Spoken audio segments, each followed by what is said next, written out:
Some 10 years ago, my only real friend from high school leaped from a balcony head first.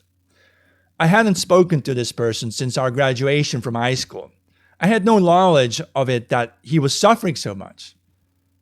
He was the one good at getting girls, and I remember that I was pretty much jealous of his skill.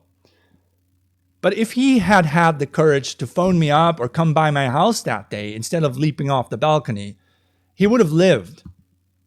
I would have told him that I once had stood on such a ledge too as a teenager.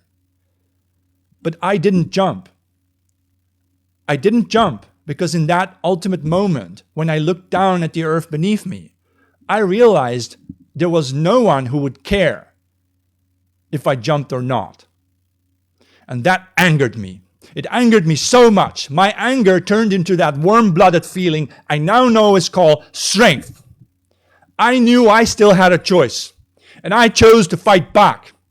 I chose to fuck around and find out what would happen to me if I started pushing back against this world. We all have to make that choice on our own. I can't make you.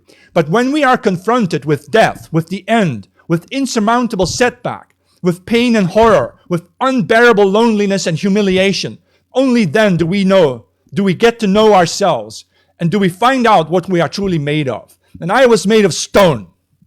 The chips in my face are the scars of adversity.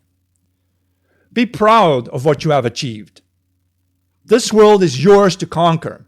What was lost can be brought back. And with your leadership and your courage, we will lead the peoples of the West back to a glorious new age.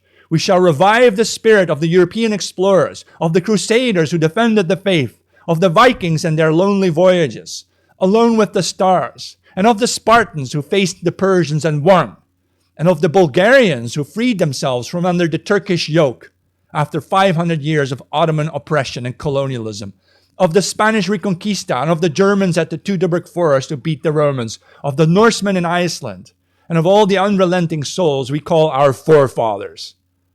They all live on through us, and as God is with us, we will be with them one day, not as cowards who gave up, but as victors who fought harder than ever before.